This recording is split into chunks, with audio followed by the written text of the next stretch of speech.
Welcome to the House of Brand, where we help unleash the true potential of your brand.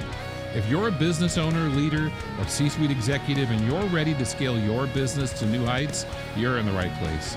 I'm Torey Azure, your guide in turning your brand into a strategic advantage for your company. In each episode, we get straight to the heart of what it takes to build a brand that drives growth, that shapes culture, and fuels your marketing efforts. So let's get started. Hey everybody, we all know AI is making it easier than ever to produce content, to take care of tasks, to do the things that we do both in marketing agencies and just in business in general. AI is a topic of conversation that everybody's talking about. And we're all trying to figure out what is going to happen, as AI advances, as AI matures, and what does it mean for brand? That's what we talk about here as brand. And so I want to talk about AI and brand and what I believe will happen and what I think is currently happening with that. So, I believe that one of the most effective things about a great brand and companies that define their brand, the best is it's authentic. It's human, and it's really about them. It's how they're different. It's how they talk to their customers. It's how they discuss what their services are. And then it's also in the service. It's in everything that they do to bring that brand to life. And so I think it's important that we look at AI and say, how can AI help? How can AI help maybe us, define that? And then what is the importance of brand now that AI is going to be a part of marketing and the efforts? So let's talk about it. Welcome to the House of Brand, back for another episode. And I'm so happy that you guys are here. My background is, we have a full service marketing agency. Brand is just one part of what we do. But what we've learned throughout the years is the importance of defining your brand in a way where you can speak to your ideal customer in a way that they really believe that you're the solution to their problem. In fact, you're trying to make it where there is no other solution to their problem. They see you as the only solution. And that takes hard work. It takes a lot of decision making. It takes leadership for a company to determine who exactly is our ideal customer and what are we willing to say that we do and we don't do, and how can we document that and train our team so that everybody knows what it is that we stand for. And so that is brand as we look at it. I've heard people define brand as it's what people think of you, it's their impression of you, it's their feeling about you, and I suppose that's true. I tend to lean more that brand is really what you promise to do and that you have to live that promise. And it's more complex than one sentence, but it should be able to be said in one sentence. If you can't articulate that, and if your employees can't articulate what that promise is and what your reasons to believe are and why you should work with them, then I think you have a brand problem. I think that you really should be working on defining that and understanding who you are as a brand. So let's move that conversation then to AI. And I suppose most of you listening have probably used AI and you wonder well, how does this apply to brand? It seems like if I want to define that for my company, that AI would help with this. I can just give it some parameters and then it can decide, what that language should be, maybe with a little bit of massaging. But, if I go into ChatGPT, it's going to push something out and then we're going to modify it and it should be great. And I think that what I see with brand and with AI is we believe the importance of a brand is to be different, is to say something different than all of your competitors are, is to define yourself in a way that separates you from your competitors. Brand is as much about defining who your customer is and also qualifying them to ensure that they're the right customer for you. And so it's okay if a brand and a website and your marketing disqualifies people. That's okay. I don't know that AI is the right tool for that. I think AI is good at looking at what's been done in the past, analyzing what others have said, and then deciding how can we repurpose this or how can we restate this? But it's really regurgitation. At this stage of AI, at least, I believe what you get and what we've tested is we get a lot of the same results out of AI. And yes, prompts can be better and, the data you give it can be better. And when it's really good is when you define a really great brand and you have really good material and you feed that into AI. AI can be better than giving you content that's actually more reflective of your brand, but you have to define that first. And I don't believe AI can define that for you. So AI, I think, is great, right? How do we use AI? At times we use it for, we try and maybe ideate with it, campaign messaging ideation, concept ideation. We use it to proofread. I like to use AI to take a longer document that maybe I've written and condense it down on a marketing front. Ways I've heard others using it in the agency space, in case of some of you out there are agency owners, is people even using it to automate sales, to automate customer outreach, even automate training within their agency. They feed a lot of their training documents into AI, and it's remembered, and then their employees are able to ask questions to AI. You can imagine a human resource material where instead of an intranet, you have an AI that's programmed and that has the information just for your company in there. And when someone asks a question, they get that information back. AI is hugely, hugely useful. But I think what we're trying to determine here is, how does it work when it comes to defining brand, and when it comes to understanding whether you're going to get anything useful if you use AI to define your brand, even your logo. And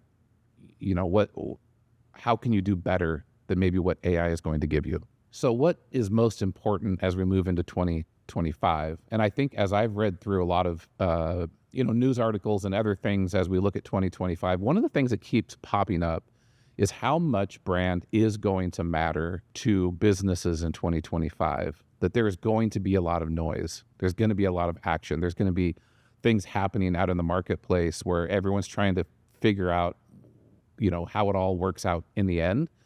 But the one thing that can stand out, and the one thing that will always be evergreen to your company, it really is brand. And I want to define what that means so that you understand when we're saying brand, what we believe that means. And one of the first things is brand position, stating very clearly where you fit in the marketplace. I don't care if you're an accountant, if you're an attorney, an engineer, that's professional services. Maybe you're a roofer and home services, lawn care. I think it's important to allow people to understand why you're different, and you have to hang your hat on something. It's not good enough just to say we have great service, we're locally owned, things like that. Those are what we call table stakes, and table stakes don't always get the job done.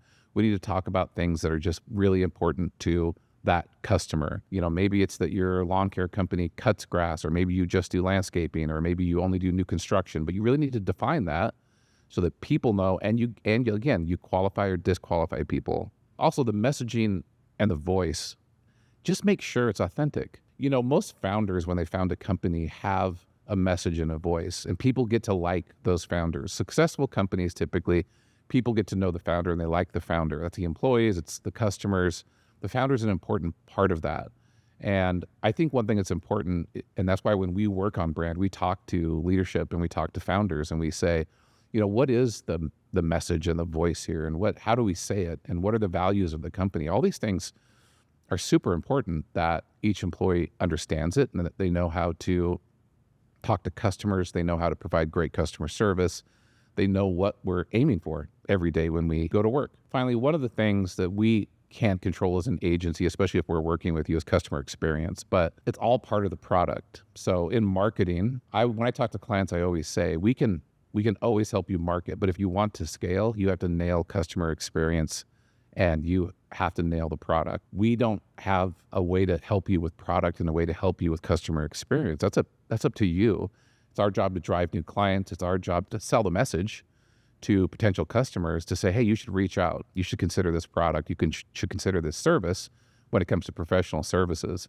And so don't forget, in the world of AI, in the world of technology, in the world of all of this, that the customer experience really matters. And if you are in a high-touch industry, I would say that's how you differentiate, just great customer service. So far we have brand position, your message and voice needs to be on point, and then your customer experience. In all of these, I think customers always remember how they feel.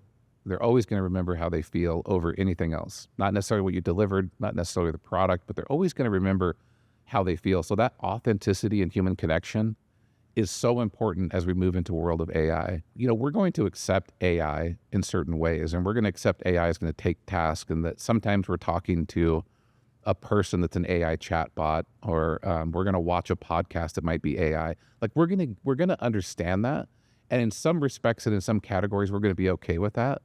And then in others, we are still going to value and want that human connection. We're going to want that authenticity. That is something that humans are going to desire, even in the world of AI. And that's where brands, where that's a major function of what they do, can really stand out. And you need to make sure you double down on that and make sure people know you're authentic, and people know that there's a human behind what's going on there. And that can set you apart, but it takes work. It takes a lot of work to make sure that you can do that effectively. Okay, so why is authenticity and that human connection so important? And I think, one of the things that every brand wants to do is build trust. It's that hallmark of, if you can build trust with your clients, that they trust you're doing the right thing for them, that they trust you're going to deliver the product in a certain way, they trust that they know what they're going to get, and they value it, you are going to have repeat customers. So that trust is super important. And that's why the human connection and authenticity is important to come across, because people trust people that they like. And I would suggest that when you have a founder with a really strong personality and people get to know that founder or that leader or that manager really well, they expect the same from everybody else that works there. And so what people really should be doing within the organization is living that same value system and living that same message, and having consistency in how we all talk to clients, having consistency in how we treat customers, having consistency in how the product is delivered. All those are very important, and something that I think maybe gets overlooked as we look at automation and AI. We tend to maybe not think about those things as much, but they're important, and they're a way to differentiate. Let's talk about commoditization. So in the AI world, I think what we're going to see is a known level of service that's commoditized. In other words, I'm okay paying a lesser amount for a service that I know is really driven by AI. It serves my purpose, and I know what I'm getting, but that's okay. I'm going to pay less for it, and it is a service in which I know I don't need anything highly unique. I don't need anything highly, it's not of super high value for me, so I'm okay paying that commoditized product price for an AI product. But I think what isn't going to be lost in all of that is the want of those companies to have a high value service, to want to have the option to say, you know what, AI is not going to cut it this time. I really need the expert to tell me and to work with me to understand how I do this, whatever that is in professional services, whatever it is in product land, is that they're going to still want that premium service. And so I think that's where we're going to see a dividing line, is where are certain, in our world, we're an agency, where are certain agencies going to ride and live in the premium category, and where are other agencies going to move more into the commoditization? And I don't think one is better or worse than others. Living in the high value space where you provide a lot of support to clients, which we do. We provide a lot of, ideas. We provide help. We provide strategy for our clients. It's a lot of work, and it takes really good people, and it takes A players to be able to do that type of work. Running a company maybe built a little bit more on AI, still with people in it, is a bit of it's less overhead. And having a product that's commoditized is sometimes easier to deliver to clients. So I'm not saying when it comes to owning a business or running an agency that one is better than the other, but I think what I am saying is they're both going to be needed. And maybe that middle ground is where there's some gray area. Like, how do you live kind of in that middle, that maybe the freelance, space? Our price is going to be driven down pretty dramatically if somebody is able or thinks they're able to go AI, and then maybe the premium space on the agency space is reduced down, but is still existing. I'll be very interested to find out where that goes, and see how AI affects the industry. I think there's been some effect already. I think in agency land, there's, we're seeing some cracks in total revenue and other things happening out there in the marketplace. And I think it's important to note and take notice of, how much of that might be from AI eating into that. And if there is some, because I think it's hard to tell, okay, is this what it's going to look like moving forward, or is it going to change around a little bit? So if you guys are out there wondering what to do, let's say you're a small business, you don't really know how to tackle all this, and you really do want to use AI, or or you're thinking that would be a solution to your problem, I would say, I'm not going to discourage you from trying it. I'm not going to discourage you from using it. I would just say make sure and think about how you would respond to that message. And if it's really a differentiator, is it emotional? Does it make a connection? Do you think it reflects who you are? Those are the things that matter the most. And when we work with clients, oftentimes we have to stop them and we have to say, look, what you're saying, I believe you. I believe you have great customer service. I know that you're locally owned. You've been around for 50 years. But is that good enough for the customer to make a decision as to why they should use your service, why they should buy your product? It isn't always. In fact, most often it's not. And there's other ways to say that, and there's other ways to bring the human part of what are you like? What is your business like? What is it like to work with you? And remember that we're always trying to solve a customer's problem. They are the hero. Make sure that they become the hero in your messaging. Remember that your job with brand and our job as an agency and out there in the marketplace is really to message and talk to people about what your brand is. Be authentic, communicate it to them, because really, ultimately, they're going to make their own opinion of what your brand is. It's the way that it makes them feel. It's the way that they react to it. It's how they engage with it. They're going to make their own determination. And if they're going to make their own determination, we want to be a part of influencing that. We want the messaging to be, really good. We want to say the right things. We want them to have a view after they hear us talk or they see one of our videos. We want them to really understand who we are. We want them to know whether we're strategic or whether we're, more of just a design shop, when it comes to our world, marketing. And so each of you out there with your own professional services or your product company, I think it's important to really just make sure you understand and define that. Make sure you really know what that is. Okay, guys, good conversation. I would leave you with this when it comes to brand and when it comes to defining brand or even just running marketing campaigns. I would say if AI was in charge of cloning your business and running your business, and if AI was in charge of maybe even just taking care of your marketing, think about what could AI not replicate? What right now could AI not do in your company and not do in your processes and things like that? What could it not replicate that only humans can do, that only humans can provide? And I think there you'll start to understand your differentiators. You'll start to understand why people choose you, because it's those things, it's those moments where you can really sell somebody on not only your product, but on that human experience, on that understanding of why they should engage with your brand. And so I'll leave it at that. Thank you for listening today. And thanks, and stay tuned for the next episode of House of Brand.